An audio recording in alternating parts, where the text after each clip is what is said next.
வாசக தோழமைகளுக்கு வணக்கம். வீரயுக நாயகன் வேள்பாரி. அத்தியாயம் 108. இரவின் இறுதி 10 நாழிகையில் வெங்கல் நாடு எங்கும் சிந்தப்பட்ட குருதியை கழுவ மழைநீர் போதவில்லை. ஏற்றப்பட்ட தீப்பந்த வெளிச்சத்தில் மழைநீர் அடர் சின்னத்தில் ஓடியது. இருளுக்குள் ஓடும் பொழுதும் அதே நேரத்தில் புரண்டோடியது. நீரின் வேகத்தில் மூழ்கி எழுவது கட்டைகளா மனித உடல்களா என்று நின்று பார்க்க யாரும் இல்லை. மழையின் பேய் கூச்சலுக்கு இடையே மனித கதறல்கள் முழு முற்றாக அமுங்கி போயின. பரம்பில் வாழும் 14 குடிகளும் மலை விட்டு இறங்கி காணும் இடம் எல்லாம் கணக்கில்லாமல் வெட்டி எறிந்த வேகத்தில் மிஞ்சியது யார் என அறிந்தவர் யாரும் இல்லை. மழையின் வேகத்தால் இரவு கூடுதலாக இருள் கொண்டது. பாசறை கூடாரத்தில் படுத்திருந்த வீரர்கள் மழையின் பேரோசையை கேட்டபடி ஒடுங்கிப்படுத்தினர். போர் நாட்களில் தூக்கம் வருமா என்று மற்றவர்கள் கேட்கும் பொழுதெல்லாம் போர் வீரர்கள் சொல்லும் பதில் இதுதான்: தூக்கம் வராது, ஆனால் மரணம் வரும். அன்றைய நாளின் களத்தில் எத்தனை முறை மரணத்தின் வாயில் அருகே தப்பித்திருப்போம் என்பதை நினைத்து கூட பார்க்க முடியாது. ஏனெனில் உடலும் மனமும் ஆற்றலை முற்றிலும் இழந்திருக்கும். போர்க்களத்தில் தேரினையே தனித்து தூக்க முற்படும் வீரன் கூட இரவினில் தன் உடலை தூக்கி நகரும் வலுவினை இழந்து கிடப்பான். போரற்ற நாட்களில் படுக்கும் பொழுது வரும் உறக்கம் அன்று போர் நாட்களின் உறக்கம். துளி கூட நினைவின் தடங்கின்றி தன்னை மறந்தால் மட்டுமே உறங்க முடியும். ஏறக்குறைய மரணத்துக்கு மிக அருகில்தான் அது நிகழும். பகலில் மரணத்தோடு ஒட்டியே பயணம் செய்வது போல இரவிலும் மரணத்தோடு ஒட்டிய பயணம்தான். உறக்கம், விழிப்பு, ஆயுதம் ஏந்தல், போரிடுதல் எல்லாமே போர்க்களத்தின் மரணத்தின் மறு செயல்பாடுகள்தான். பகலில் போர்க்களம் விட்டு திரும்பியவுடன் தங்களின் பாசறைக்கு வந்து ஆயுதங்களையும் கவசங்களையும் கலட்டிவிட்டு உடலை சற்றே நீர் கொண்டு கழுவி நேராக உணவு சாலைக்கு செல்வர். வேட்டை விலங்குகள் ஒன்று கூடி கடித்து இழுப்பதைப் போலத்தான் அங்கு நடக்கும் செயல்பாடுகள். உணவை முடித்துவிட்டு ஆயுத பொறுப்பாளனிடம் சொல்ல வேண்டிய குறிப்புகளை சொல்லி முடித்து தேவைப்பட்டால் மருத்துவனை பார்த்துவிட்டு பாசறை கூடாரத்துக்கு வரும் பொழுது ஏறக்குறைய தலை அறுபட்டு விழும் உடல் போலத்தான் உணர்வேதும் இன்றி விழுவர். நேற்றிரவும் அப்படித்தான் நடந்தது. நள்ளிரவு கடக்கும் பொழுது பெருமழை தொடங்கியது. மழையின் பேரோசையும் காற்றில் ஏறிய குளிரும் வீரர்களை ஒடுக்கி படுக்க வைத்தன. பாசறை காவலர்கள் கூட போரின் தொடக்க காலத்தில் இருப்பதைப் போல தொடர்ந்து விழிப்போடு இருப்பது இல்லை. போர் தொடங்கிய 6ஆம் நாள் இரவுதான் இது. ஆனால் படைகள் இங்கு பாசறை அமைத்து மாதம் கடந்துவிட்டது. தொடக்கத்தில் இரவிலும் பகலிலும் ஓரிரு நாட்கள் மழை பெய்தது. ஆனால் போர் தொடங்கிய பின் இன்றிரவுதான் முதன்முறையாக மழை பெய்துள்ளது. பாசறை காவலர்களும் மிகவும் அயர்வுற்று இருந்தனர்.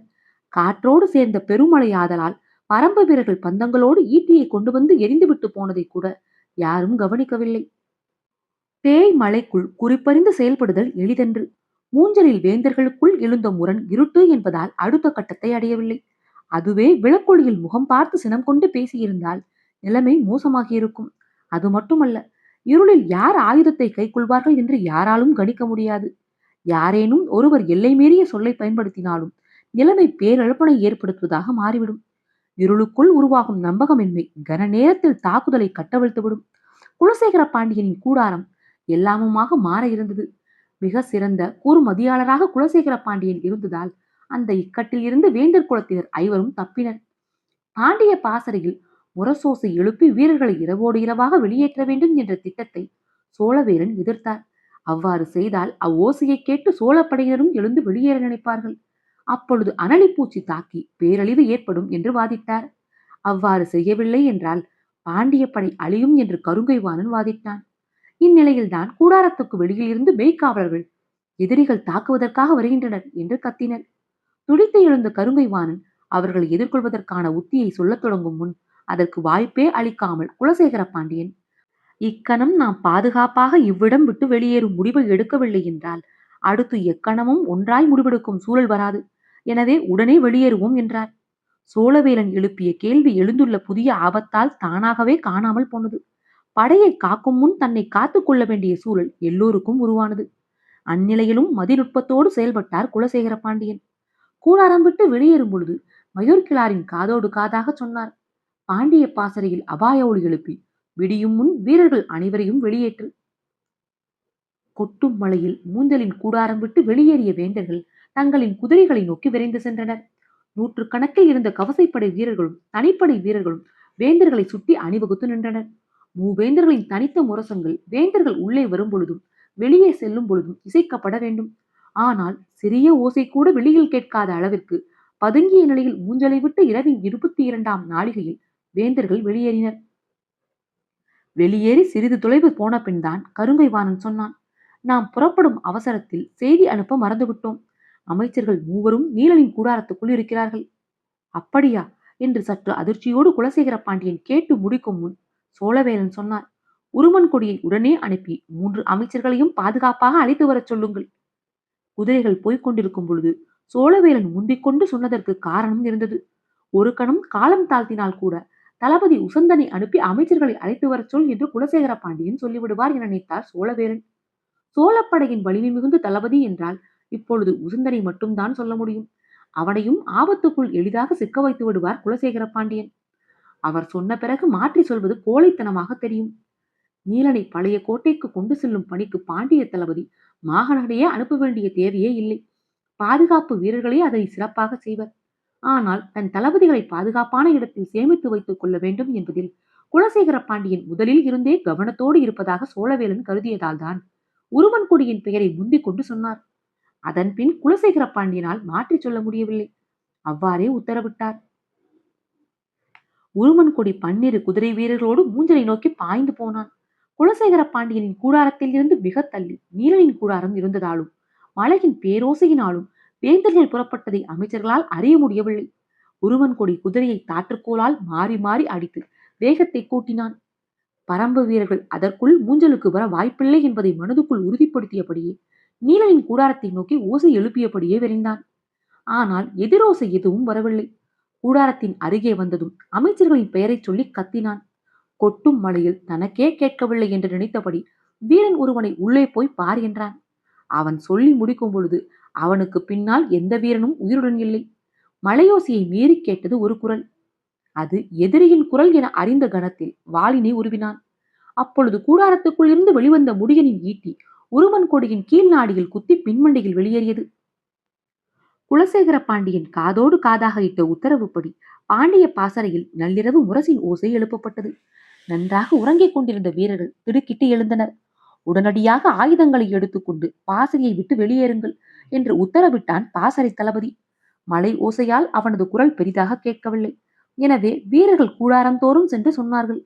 முதல் 5-6 கூடாரங்கள் களையத் தொடங்கிய பின் செய்தி தனது போக்கில் பரவத் தொடங்கியது. பேராபத்து வருவதாக கருதிய வீரர்கள் பதறி அடித்து ஓடத் தொடங்கினர். பெரும் கூச்சல் மேலேறி வந்தது. மலையின் வேகம் சற்றே குறையத் தொடங்கிய பொழுது பாண்டிய பாசறையில் இருந்து பேரோசை மேலேறி வருவது சோழர்களின் பாசறைக்கும் எதிரொலிக்கத் தொடங்கியது. அக்கணம் முதலே பேரழிவு தொடங்கியது. சோழப்படை வீரர்கள் அஞ்சு வெளியேறிய கணத்தில் அனலிகளின் தாக்குதல்கள் தொடங்கின. கண்ணுக்கு தெரியாமல் இருளுக்குள் இருந்து பெரும் படை வருகிறது என்று எண்ணிய வீரர்கள் சிறு பூச்சிகளை ஒரு பொருட்டாகவே நினைக்கவில்லை. கையில் சிக்கிய ஆயுதங்களை எடுத்துக்கொண்டு வீரர்கள் ஓடத் தொடங்கினர். நாகக்கரடி இருக்கும் மேற்கு திசைதான் எதிரிகள் இருக்கும் ஆபத்தான திசை என்பதால் கிழக்கு திசை நோக்கி ஓடத் தொடங்கினர். பாண்டிய பாசறை ஒரு காத தொலைவில் வடகிழக்கு திசையில் இருந்தது. அங்கிருந்து மேலேறி வந்த ஓசையும் இங்கிருந்து மேலேறிய ஓசையும் வெகு விரைவாக இணைந்தன. அனலிகள் தாக்கத் தொடங்கிய சிறு கணத்திலேயே வீரர்கள் எழுப்பும் ஓசையின் தன்மை மாறத் தொடங்கியது. சோழப்படையின் எண்ணிக்கை மிக பெரியது என்பதால் கதறையின் பேரோசை இருளை நடக்கச் செய்தது. தப்பித்து ஓடத் தொடங்கிய சோழப்படை வீரர்கள் பாண்டிய வீரர்களோடு இணைவதற்கு ஆகும் நேரம் கூட அனலிகள் எடுத்துக்கொள்ளவில்லை. அதற்கு முன்பே பாண்டிய படையின் பந்த வெளிச்சத்தை நோக்கி அனலிகள் வந்து சேர்ந்தன. அத்திசையில் பரம்பு வீரர்கள் யாரும் இல்லை. அனலிகள் பற்றியும் மற்ற நஞ்சு பூச்சிகள் பற்றியும் பரம்பினர் நன்கு அறிவர். அதுவும் இப்பேய்மலையை யாரும் எதிர்பார்க்கவில்லை. மழை முடிந்த கணத்தில் காட்டுக்குள் இருந்து கிளம்பப் போகும் பூச்சி வகைகளை யாராலும் கற்பனை செய்து கூட பார்க்க முடியாது. பள்ளம் நோக்கி பாயும் நீர் போல அனலியின் வாசம் நோக்கி பறக்கும் நஞ்சுயிர்கள் அனைத்தும் வந்து சேரும். இரவின் பூச்சிகளை அனலியும் பகலின் பூச்சிகளை கொம்பு தூக்கி வண்டின் ரீங்காரமும் கொண்டு வந்து சேர்த்துவிடும். இப்பொழுது மழையும் இணைந்து கொண்டதால் நிலைமை பன்மடங்கு மோசமாகிவிட்டது. எனவே பரம்பு வீரர்கள் யாரும் அத்திசை பக்கமே போக வேண்டாம் என பாரி கூறியிருந்தான். அவனது திட்டம் முழுவதும் வெங்கல் நாட்டின் நடு பகுதியில் நிலை கொண்டு தாக்க வேண்டும் என்பதுதான். அங்குதான் சேரப்படையின் பாசறை இருக்கிறது. இப்போரில் மிக கவனமாக இருப்பவன் சேரன்தான். அவன் பாசறை அமைக்கும் பொழுதே பாதுகாப்பு மிக்க இடத்தைத்தான் தேர்வு செய்திருந்தான். அவனது வீரர்களை தாக்கி அளிக்கும் மூஞ்சலில் இருந்து தப்பி வெளியேறுபவர்களை தாக்கி அழிப்பதும் வேந்தர்களின் சிறப்பு படையை தாக்குவதும் நீலனை கவனமாக மீட்பதுமாக பல்வேறு முறையில் தாக்குதல் உத்தியை வகுத்திருந்தான் பாரி. இரவின் பிடி உதிரும் பொழுது வேந்தர் படையின் ஆற்றல் முற்றிலும் உதிர்ந்திருக்க வேண்டும் என்பதுதான் பாரியின் திட்டம். 3 பாசறைகளையும் தனித்தனியாக அழித்தொழிக்கும் நடவடிக்கைகள் நடந்து கொண்டிருக்கும் பொழுதே வேந்தர்களின் சிறப்பு படைகளின் மீது இடியென தாக்கும் போர் உத்தியை வகுத்திருந்தான் பாரி. குளங்கள் வாரியாக திட்டங்கள் வகுக்கப்பட்டு எல்லைகள் பிரிக்கப்பட்டன. சோழ பாசறையிலும் பாண்டியர் பாசறையிலும் இருந்து உயிர் பிழைத்து வருகிறவர்களை எதிர்கொள்ள வெங்கல் நாட்டின் நடு பகுதியில் ஆயத்தமாக நின்று கொண்டிருந்தது விண்டனின் தலைமையிலான படை. போர்க்களத்தில் வேந்தர் படை வீரர்கள் கவச பாதுகாப்போடும் அனைத்து விதமான ஆயுதங்களை கைக்கொண்டு போரிடும் பொழுதே பரம்பு வீரர்களை எதிர்கொள்வது மிக கடினம். ஆனால் இப்பொழுதோ இரவில் பேரச்சத்தோடு கைகளில் ஓரிரு ஆயுதத்தை மட்டுமே எடுத்துக்கொண்டு ஓடி வருகிறவர்கள் விண்டன் தலைமையிலான பரம்பு படையை எப்படி எதிர்கொள்ள முடியும்? பின்னால் துரத்தும் பேராபத்தில் இருந்து தப்பி பிழைக்கவே வீரர்களின் பெரும் கூட்டம் ஓடி வந்தது. அவர்களாக வந்து ஈட்டிகளில் பாய்ந்து மாய்வதைப் போலத்தான் கணக்கே இல்லாமல் பாய்ந்து மாய்ந்து கொண்டிருந்தனர். எதிர்நிலையில் நின்ற விண்டன் தாக்கவே இல்லை, ஆனால் அழிக்க மட்டும் செய்தான். அழிவு கணக்கே இல்லாமல் நடந்து கொண்டிருந்தது. பல்லாயிரம் மணிகள் கோர்க்கப்பட்ட மாலை ஓர் இடத்தில் அருந்தவுடன் மொத்தமும் மண்ணில் உருள்வதைப் போலத்தான் படையின் கட்டுக்கோப்பு அருந்து கணத்தில் பல்லாயிரம் தலைகள் மண்ணில் உருண்டு கொண்டிருந்தன. விண்டனின் தலைமையில் வந்தவர்கள் 6 இடங்களில் தனித்தனியாக நின்றிருந்தனர். வர வர வெட்டிச் சரிக்கும் வெறியோடு நின்றவர்களை நோக்கி அனலிகளால் விரட்டப்பட்டவர்கள் இடைவிடாது வந்து கொண்டிருந்தனர். அச்சத்தோடு பாய்ந்து வருபவர்களுக்கு முன்னால் தனது கூரிய ஆயுதங்களை ஏந்தி நின்றனர். பட்டுப்போன இலையை கழுமர முனையால் குத்துவது போலத்தான் அப்பேரிழிவு நடந்தது.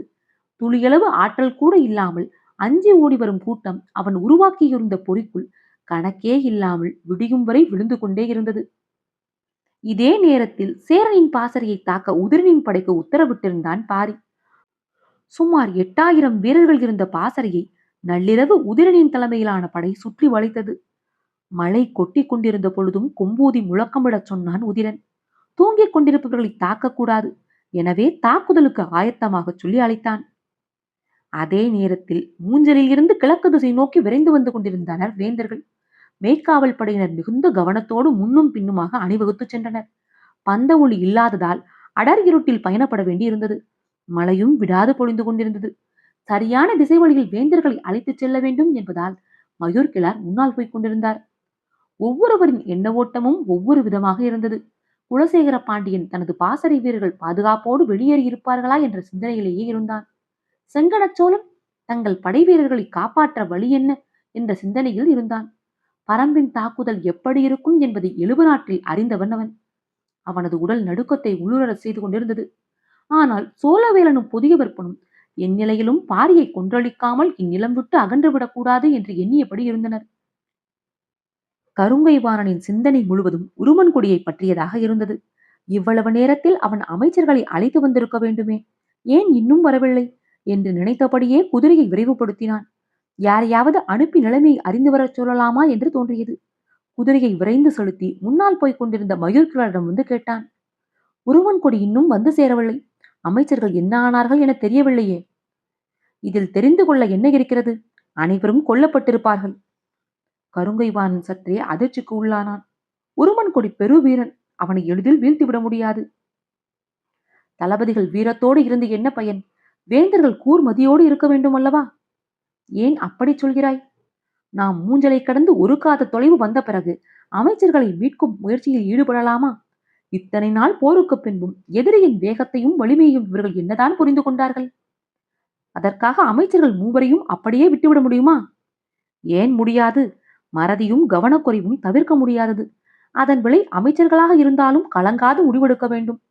ஒருவரின் தளபதியை இன்னொருவர் சிக்க வைத்து விடுவார் என்ற பதட்டத்தில் மூவரும் மாறி மாறி மற்றவர்களை சிக்க வைத்துக் கொண்டிருக்கிறார்கள். அமைச்சர்களோடு நின்றிருக்க வேண்டிய இழப்பில் உருமன்குடியையும் சேர்த்து விட்டார்கள். இதே நிலை நீடித்தால் நிலைமை படுமோசமாகிவிடும். ஏன் நம்பிக்கை இழந்து பேசுகிறாய்? மழையையும் மீறி கேட்டது கருங்கைவானின் குரல். போர்க்களத்தில் 2 செயல்கள் தான் உண்டு. ஒன்று தாக்கி அழிப்பது, இல்லை தப்பி பிழைப்பது. நாம் முதல் கட்டத்தின் இறுதி நிலைக்கு வந்துவிட்டோம். எனவே 2ஆம் கட்டம் பற்றிய சிந்தனை தானாகவே மேலெழுகிறது என்று கூறிய மயூர்கிழார் தொடர்ந்து சொன்னார். உருமன்குடி கொல்லப்பட்டிருந்ததால் அடுத்து ஒரு பொழுதுக்குள் நாம் தாக்கப்படுவோம். அப்படியா சொல்கிறாய்? எத்திசையில் இருந்து தாக்குதல் வர வாய்ப்பிருக்கிறது? அதுதான் தெரியவில்லை. எனது கணிப்புப்படி இந்நேரம் சோழப்படையையும் பாண்டியப்படையும் பேரழிவை கண்டிருக்க வேண்டும். உதயஞ்சேரல் தன் தளபதி துடும்பனை அனுப்பி அவனது பாசறையில் இருக்கும் வீரர்களை வெளியேற்றும்படி கூறியுள்ளான். இல்லையே, துடும்பன் நம்முடன் தானே இருந்தான். மூஞ்சலில் இருந்து புறப்படும் பொழுது நம்முடன் இருந்தான். இடையில் அவனை பாசறைக்கு சேரவேந்தர் அனுப்பி வைத்து விட்டார். சொல்லும் பொழுது இடியோசையால் நிலம் நடுங்கியது. மிக அருகில் விழுந்திருக்க வேண்டும். குதிரைகள் மிரண்டு கனைத்தன. நாம் இப்பொழுது எத்திசையில் எதை நோக்கி போய்க் கொண்டிருக்கிறோம்? எது பாதுகாப்பானது எனக் கேட்டான் கருங்கைவாணன். குதிரையை மலையின் தன்மைக்கு ஏற்ப எவ்வளவு முடியுமோ அவ்வளவு விரைவுபடுத்தியபடியே மயூர்கிழார் சொன்னார். உண்மையை சொல்வதாக இருந்தால் எனக்கு எதுவும் புரிபடவில்லை. பரம்பில் வாழும் 12 குடிகளும் கீழிறங்கிவிட்டன என்ற பின் நாம் எத்திசையில் பயணப்படுவது என்றே விளங்கவில்லை. பாரி எப்பக்கம் இறங்கியிருப்பான் என்பதை சிறிதும் முன்னுணர முடியவில்லையா?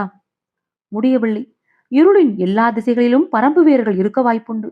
அதே போல பரம்பின் படையணி எல்லாவற்றிற்குள்ளும் பாரி இருப்பதற்கான வாய்ப்பு உண்டென்றே கருதுகிறேன். சொல்லும் பொழுது உடல் உள்ளுக்குள் நடுங்கி மீண்டது. இருள் எங்கும் பாரியால் நிரம்பியிருந்தது. அப்படியென்றால் நாம் இப்பொழுது என்ன செய்ய வேண்டும்? இப்பொழுது இடியோடு இறங்கிய மின்னல் ஒளியில் எதிரிகள் நமது கூட்டத்தை தெளிவாக பார்த்திருப்பார்கள். எனவே நம்மை நோக்கி அவர்கள் விரைந்து வர வாய்ப்புண்டு. நாம் ஏதாவது ஒரு மறைவிடத்தில் தங்க முடியாதா? இன்று இரவை மட்டும் கழித்து விட்டால் போதும். காலையில் நிலைமையை வேறு விதத்தில் எதிர்கொண்டு விடலாம். நானும் அதைத்தான் சிந்தித்துக் கொண்டிருக்கிறேன்.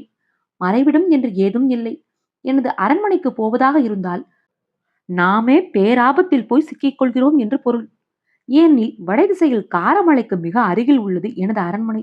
இந்நேரம் பரம்பு வீரர்கள் அங்கு இறங்கி இருப்பார்கள் என்று சொன்னவர் குதிரையை விரைவுபடுத்தியபடி, எனக்கு தெரிந்த ஒரே வாய்ப்பு மிக விரைவாக பயணப்பட்டு காட்டாட்டை கடப்பதுதான். அங்கு என்ன வகையான பாதுகாப்பு ஏற்பாடு இருக்கிறது? இம்மலைக்கு காட்டாற்றில் நீர் பெருக்கெடுத்து ஓடும். மேடான பகுதியின் வழியே நான் ஆற்றினை கடந்து அக்கரைக்கு அழைத்துச் சென்று விடுவேன்.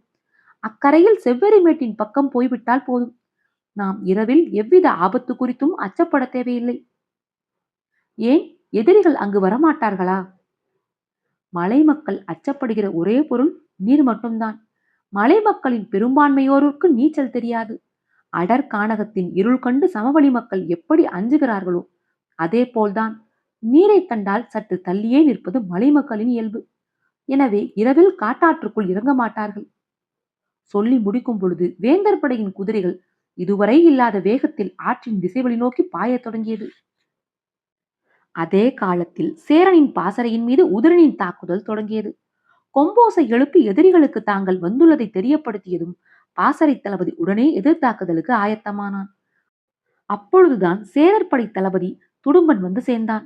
உதயஞ்சேரலின் கட்டளைப்படி உடனடியாக பாசறையை விட்டு வெளியேறும்படி உத்தரவிட்டான். எதிரிகள் கொம்போசை எழுப்பியுள்ளனர். இந்நிலையில் பாசறையை விட்டு வெளியேற உத்தரவிட்டால் நிலைமை படுமோசமாகிவிடும். ஒரு பக்கம் எதிரிகளை தடுக்க எதிர்த்தாக்குதல் நடத்தி கொண்டிருப்போம். இன்னொரு பக்கம் வெளியேறி கொண்டிருப்போம். மழை பெய்து கொண்டிருப்பதால் தெளிவான உத்தரவை எல்லோருக்கும் வழங்கிவிட முடியாது. நள்ளிரவில் கூடாரத்துக்குள் தூங்கிக் கொண்டிருக்கிற பலருக்கும் நிலைமையை விளக்குவது எளிதல்ல. எனவே 2 செயல்களால் பெரும் குழப்பம் உருவாகும். பரம்பு வீரர்களை எதிர்த்து முழு கவனத்தோடு தாக்குதல் தொடுப்போம். பொழுது விடிந்த பின் நாம் பாசறையை விட்டு வெளியேறுவோம் என்றான் பாசறை தளபதி. அதிக அளவு வீரர்கள் கூடாரங்களை விட்டு வெளிவரத் தொடங்கியதும் பரம்பு வீரர்கள் தாக்குதலை தொடங்கினர்.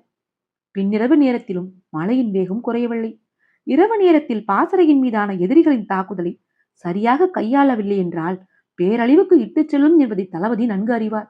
எனவே தனது நிலையை வலியுறுத்தினார். பாசறை தளபதிக்கு இப்பாசறையில் ஏற்பட்டுள்ள சிக்கல் மட்டுமே தெரியும். ஆனால் துடும்பனுக்கு மொத்த சிக்கலும் தெரியும். வேந்தர்கள் மூஞ்சலை விட்டு வெளியேறிவிட்டனர். பாதுகாப்பான இடத்துக்கு விரைந்து கொண்டிருக்கின்றனர். பாண்டியப்படையும் சோழப்படையும் பேரழிவிற்கு ஆளாகியுள்ளன. அந்நிலையில் சேரற்படை மட்டும் பாசறையில் இருந்தால் அது பேராபத்தாகும். எனவே ஒரு பகுதி வீரர்களை இழந்தாலும் நாம் இவ்விடத்தை விட்டு அகல்வதே பாதுகாப்பானது. இதனை பாசறை தளபதிக்கு விளக்கிக் கொண்டிருக்க முடியாது. எனவே துடும்பன் வேந்தரின் கட்டளை என்று மறுசொல்லுக்கு வழியில்லாதபடி உத்தரவை பிறப்பித்தான். பாசறை தளபதியால் அதனை புரிந்து கொள்ள முடியவில்லை.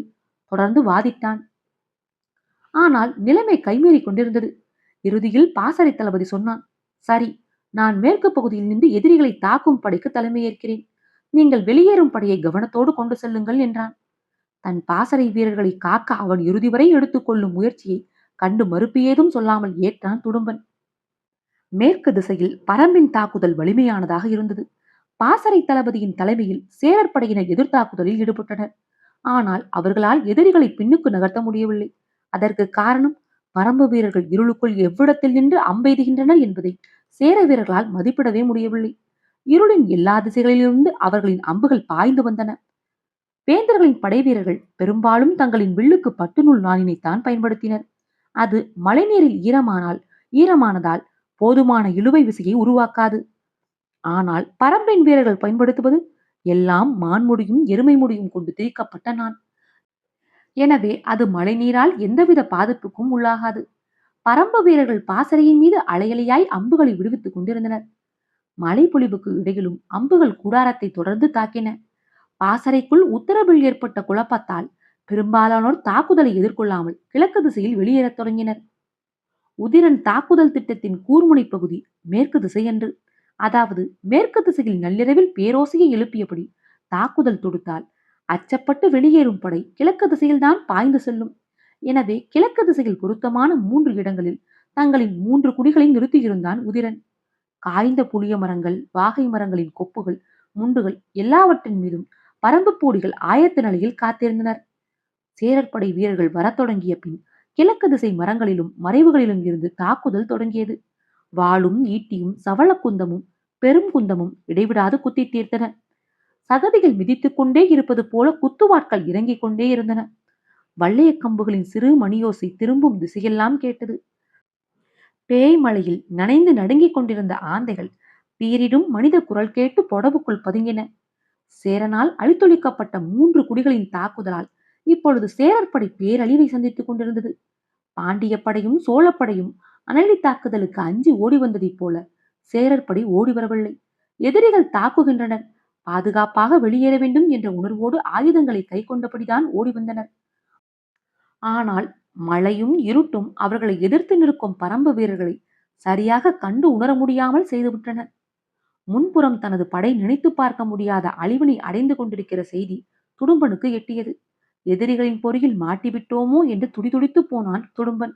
பாசறை தளபதி சொன்ன எச்சரிக்கை சரியாகிவிட்டதே என கருதி தாக்குதல் நடக்கும் கிழக்கு முனைக்கு விரைந்தான்.